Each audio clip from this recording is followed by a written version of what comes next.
Welcome to Empire Building, the podcast where we talk about building big businesses and even bigger lives. I'm your co-host, Wendy Papazan.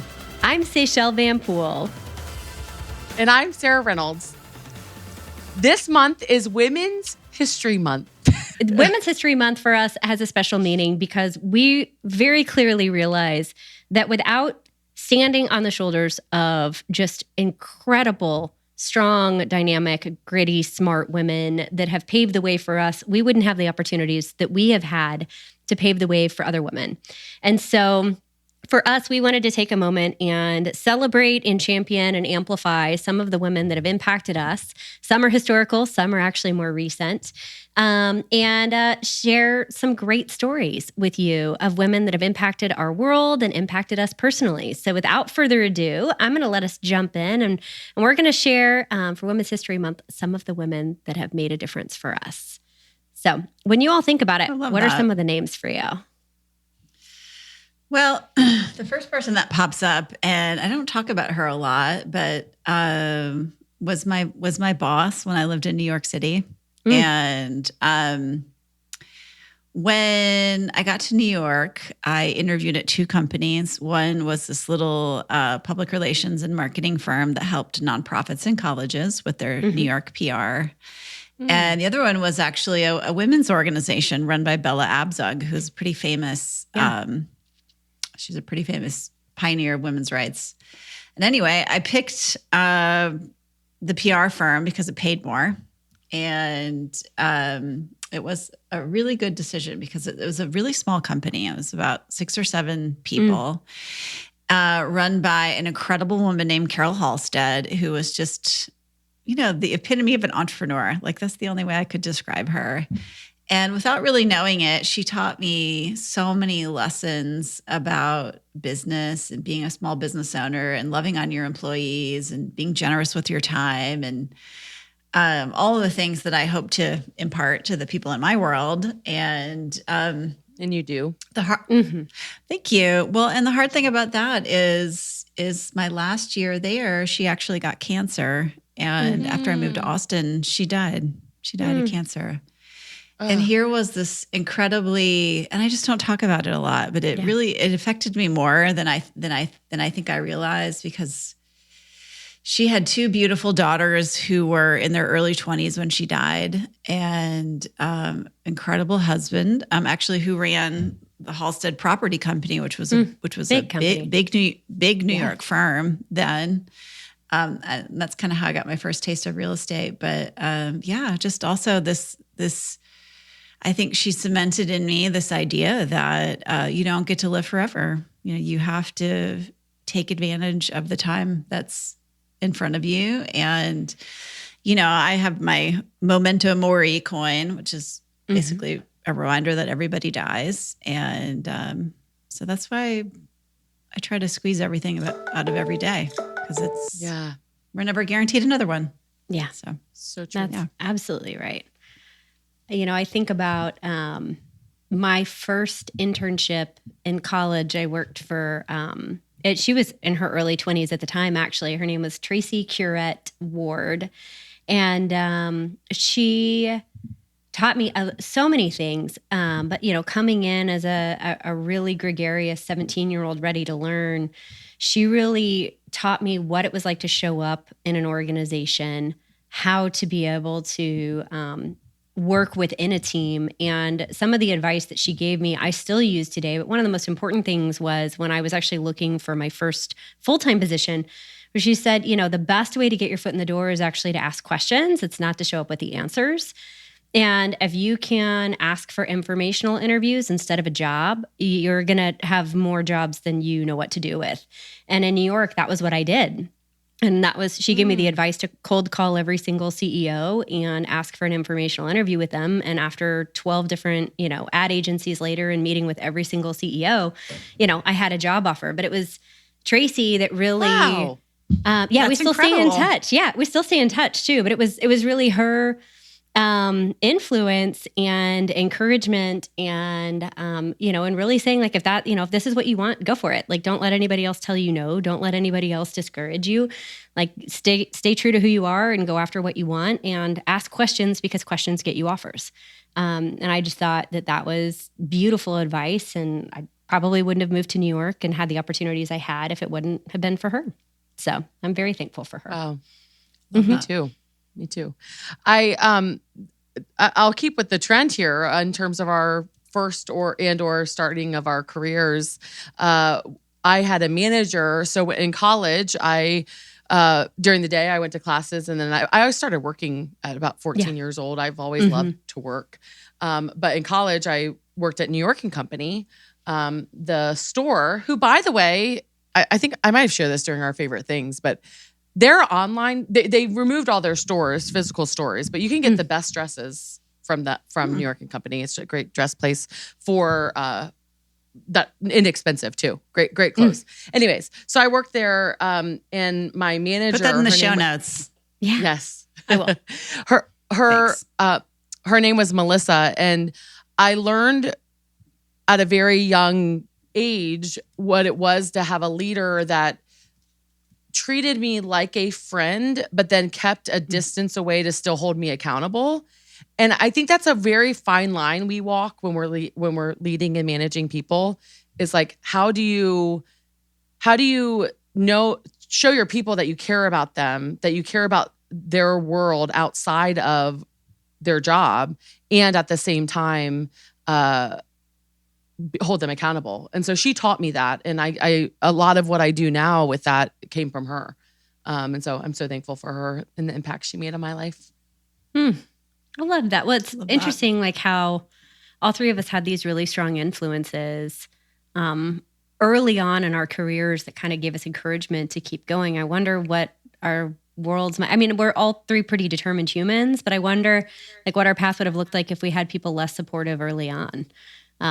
And what a difference that's made. It makes me think about her best life and how we are lifting as we're climbing, and what are we doing to pull that next generation of women behind us up. So I think that's a huge difference. I love that. Well, one of the other things I was ruminating on as I was thinking about this episode is, I just read a lot of biographies growing up.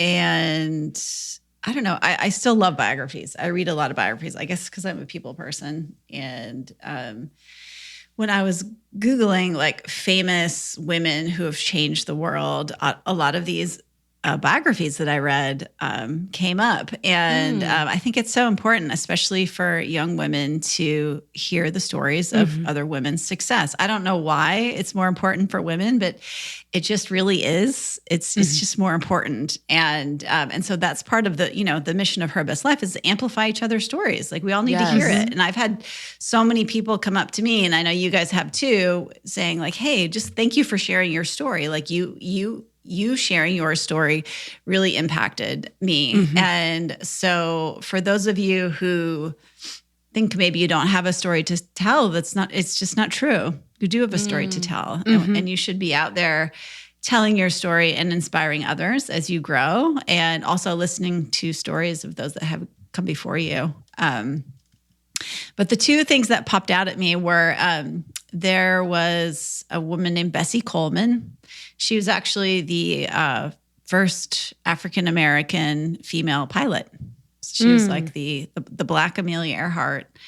And she also died when she was very young, 34. But talk about overcoming incredible odds to do what she did. And then I remember reading a book on Nellie Bly, who was, she was a journalist. And she really stood up for writing about things that mattered, because back then, if you were a female journalist, you got to write about fashion or gardening or society. And she really focused on writing about the poor and oppressed, which was also about women, honestly. Big most time. of the most majority of people in poverty are women and children. in this country. And anyway, I just remember that, especially, I ended up becoming a journalism major, but those were the two that kind of like popped out at me. And it's just two of so many stories, so many stories. And the problem with our history, mainly white history, is it's all written, and if you didn't have the access to get your history written down, your story got lost, Yeah. So true. A group of women that definitely impacted our history is they actually did a movie about them called Hidden Figures. And my son Lincoln, so I've got a 3.5-year-old son Lincoln, and he is obsessed. He's like almost in high school now. It's crazy. She's it's 3.5. Crazy. What? He is obsessed with space. Obsessed. I'm talking, we talk about space every day for hours, every night at bedtime. It's space. That's so cool. It is. And a group of women is actually who helped us discover space. And so every time I read with him, I think about their influence on things. So it was a group of women: Katherine Johnson, Dorothy Vaughan, and Mary Jackson were from the movie Hidden Figures. But 3 female African American. They were actually mathematicians, which was so rare. And they, as a group, helped us get to space and all that we've discovered about our universe through their influence. So, it's really funny. I don't know if you remember that movie where there was no bathroom close to where they were, Yes. so they had to go all the way across this big campus, I guess, to get to the women's bathroom. And Lee, who works my team, the amazing Lee, shout out to Lee if you're listening to this.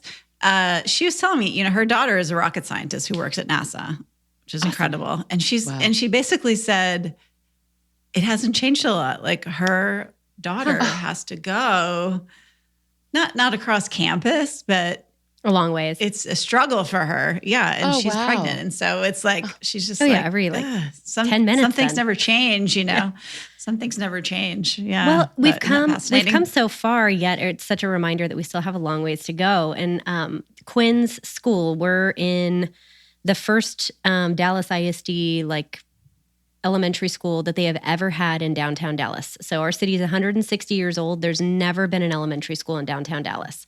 So our school is the first. And it was named after a woman named Ida B. Wells. And I don't know if you've heard of her before, but she was actually born in Mississippi into slavery and was freed very young by the Emancipation Proclamation, and lost her parents, I think before she was 16. Both of her parents passed away. But she grew up to be one of the co-founders of the NAACP, and was really involved early in the 1920s in the civil rights movement, and really dedicated her life to education and civil liberties and equality, for both African American and people of different backgrounds, but also for women. And it's just incredible. So it's been awesome that Quinn is at this school that's 50-50 socioeconomic in the heart of downtown Dallas, with all the urban things that exist with that. With Ida B. Wells as kind of our matriarch of it. It's been really cool to get to learn about her and her history, because until then I hadn't learned about her. And so Quinn's, getting to grow up with this matriarch as part of her school's history, which is really cool. I love that. Yeah, and to give a shout out to Coco Chanel, we think about women who changed business, right? Yes. Yeah, she was born in 1883. Wow. That's just incredible. It's incredible. And yet you still, her purses are actually some of my favorite. If there's a splurge purse, Chanel would be my splurge. That's the one to Not get. gonna lie. Yeah, It's she my invented the splurge. shoulder It's amazing. bag. What? She I invented didn't the know shoulder that. bag.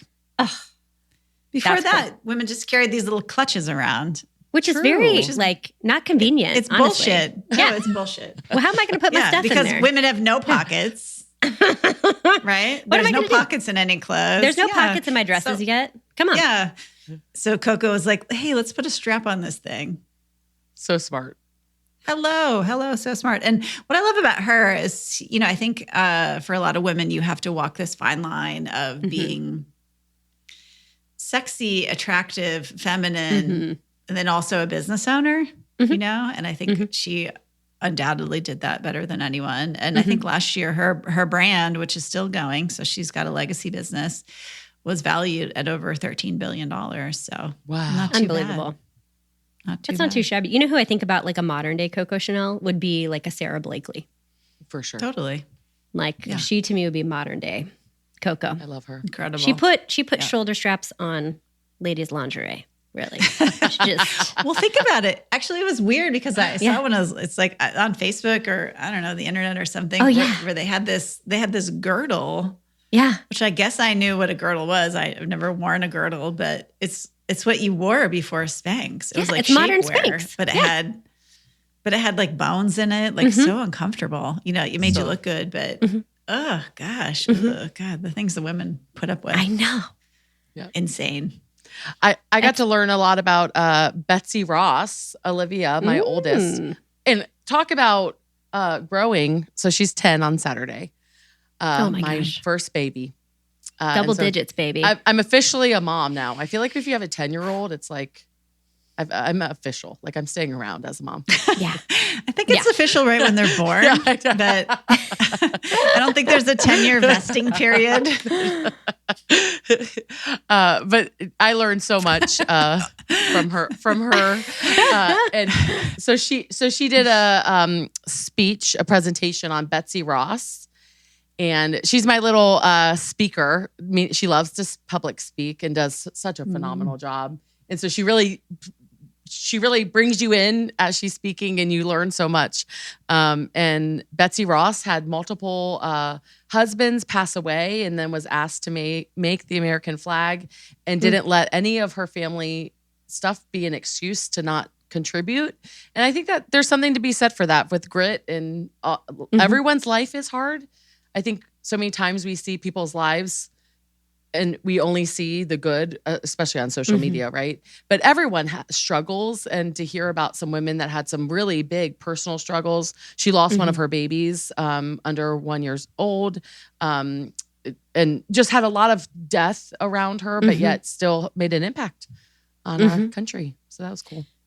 That's incredible. I think about a biography that I loved studying is Rose Kennedy's biography. Can I say one thing about Betsy? Yes, Betsy please. Ross. Okay.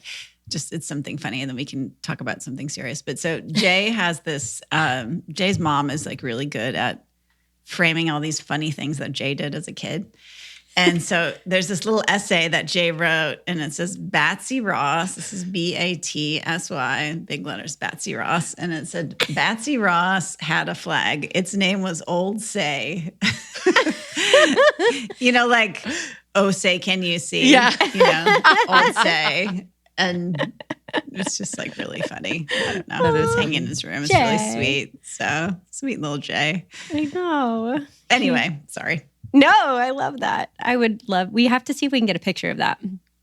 That's your mission. See if you can get a picture of it. I will. I can do that. We'll put that in the show notes. Okay. On it. So Rose Kennedy is a biography I love.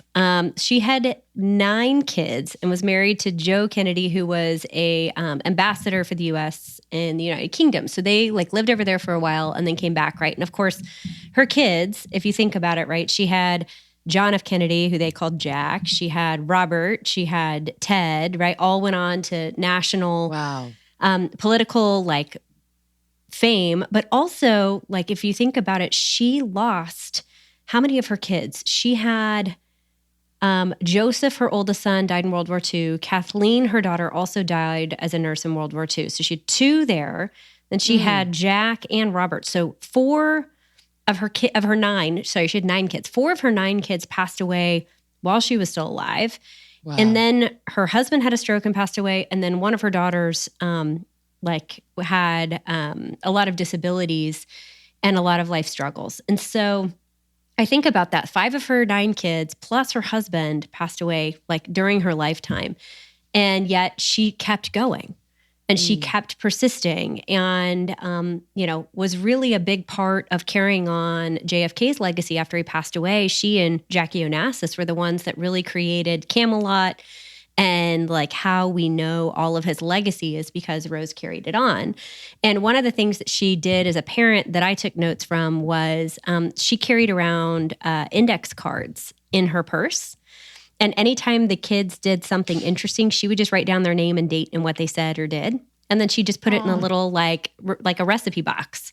And so when each of her kids grew to whatever level they were, she had a whole box of memories to be able to write their biographies that she would hand over. Isn't that crazy? That makes me think about, so we set up like, that's before the Book of Faces, yes. So we set up like because like our daughter, Quinn really isn't, we don't like post a lot about her on social media, but I set up like an email account for her that will send her stories or photos or videos or something interesting that she does. So when she's 17 or 18, we'll give her the password to it. But I just think about it kind of fun. Sweet. Yeah. Yeah. So hopefully I remember the password when she's 17 or 18, but we'll figure that out when we get there. But yeah, I just think about like, how are you intentional about creating memories, and how are you intentional about then capturing them to be able to go back and revisit them later? I think it was something really neat as far as a parenting tip from her, from raising really strong kids. And the other thing she would do is clip up newspaper articles and put them all on the table during dinner time. And each of the kids would take an article and read it and then talk about it, which I thought was really cool too. So, and that was how they learned current events and became really savvy with world events. Yeah. So she just had like some really interesting parenting things that I just thought were really cool. I love that. Well, another person that I was researching was Estee Lauder. Ooh. Also, you're deep into like the fashion, like. Well, these are business women who kind of. Yeah, I love it. Think about it. She changed the world. Yes. She was born in 1908. Okay, she just died recently. She was almost 100, and she built a cosmetic empire on this idea that you tell a woman about it. So it's like the original word of mouth marketing, and that's how she built her $16 billion business, which is pretty incredible. That is pretty incredible. Yep. That's what a great name, cool. Estee Lauder and Coco Chanel. That helps too. Yeah. Yeah. Yeah, sure. Talk about great names. Yes, I love that.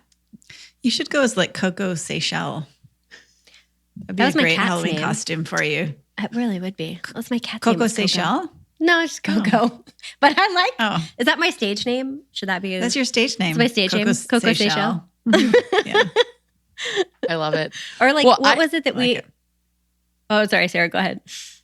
Well, I can't talk about women's history or women without mentioning my Meemaw and just her legacy that she left with me. So she passed away last year, and I think about her often. Grief is such an interesting thing. I know, Say, you've been going through that with the passing of your daddy, and then I know me with my Meemaw was somewhat similar timing, and then I know the Papazans have also been dealing with grief as well, and as a family, and so it's so interesting. It comes at you sometimes unexpectedly, right?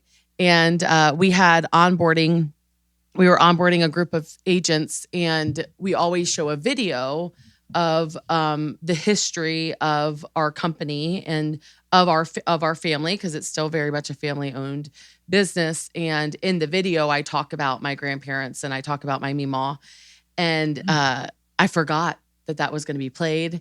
And so I come in onboarding, so excited to onboard everyone, and they start playing the video, and I'm just like sobbing. I'm like, so of course all of my new agents are like, I'm not sure about this leader being so, not realizing that, it's still fresh. It's still fresh, right? Yeah. But she's had such a big influence, and I've been leaning into the impact that she's had on my life. And one of the biggest sort of things that come from her is my ability to be an encourager of others. And that's a superpower of mine, is seeing the positive in every person. And that came from her. It's not a Sarah thing. She imparted that on me. And I'm just so grateful for that. And I want to do it more, amplifying others and encouraging them, and shining the light on the positive things that how God created them. And that's because my Meemaw did that with everyone she met. And what an amazing impact she's had. So wanted to mention Well, I her. can definitely see that trait for you. There's no question of that. That's definitely something you have. Do you guys want to hear a young female story about a little world changer? There was there was a girl who actually happens to be a great cousin of mine named Grace Bedell was her name, and she lived in Virginia. And when Abraham Lincoln was thinking about running for president, he if you've ever actually looked or heard accounts of him, he was really tall, really gangly, stood out in kind of a super awkward way. And he was running for president, and it wasn't actually going all that well. And he lost a couple times, actually. But when he started running again, Grace decided to write him a letter telling him that he needed to grow a beard because the ladies would think he was better looking if he did and would get their husbands to vote for him. And he ran, grew a beard, and then won, and then actually went and visited her town on his victory tour and thanked her for writing the letter to grow a beard because he felt like that made a big difference. Isn't that crazy? So it was a story we always shared when we were little. My mom and my grandma always shared it as an example of you're never too small to change something in the world. And I think it's a great reminder for our young ones as we're raising them up, right? You're never too little to make a big impact. I love that. And what a great place to wrap. Today was so good, talking about Women's History Month. I mean, women deserve all 12 months, but it's nice to celebrate them in at least one. I guess the other 11 are Men's History Month. I don't know. But I loved all the short stories that we shared about women who are impactful in our life. And the theme that I saw this episode was really this idea of we lift as we climb. So we've all had incredible people who've influenced us, and we are influencing people that we don't even know. And this is for everybody that's listening, right? You have had people influence you, and you are influencing people more than you know. And so just to continue on the journey, the mountain isn't always an easy place to climb, and yet together, by sharing our stories, we all make a greater impact together. So go out there, guys, continue to build your big businesses and lead your even bigger lives. And Wendy, real quick, hold on. Not bye yet, bye. Because I don't want this episode to end. Sorry, I'm getting so passionate right now, but I don't want this episode to end without us talking about our mission at Her Best Life. If this episode and women's history in general has really influenced you this month, we are looking for more females to join our Her Best Life community. And that is what Her Best Life is about. It's an organization that we run together, and it's about really amplifying one another in our businesses and how God made us to impact others. Because honestly, all of us stand on the shoulders of women who marched before me. And that's a quote from Maria Shriver. And with that makes me think of our Her Best Life mission. And so we would love to invite all of our listeners to join the Her Best Life community. Go to herbestlife.com and look at our Nashville event. If you are passionate about changing the world and making it better, you need to be at that event in September. So go to herbestlife.com, get your ticket, because last year we sold out many months in advance. So get your ticket right now and help us make the world a better place for our daughters. So join us at herbestlife.com. Okay, guys. Thanks, guys. Bye. Bye.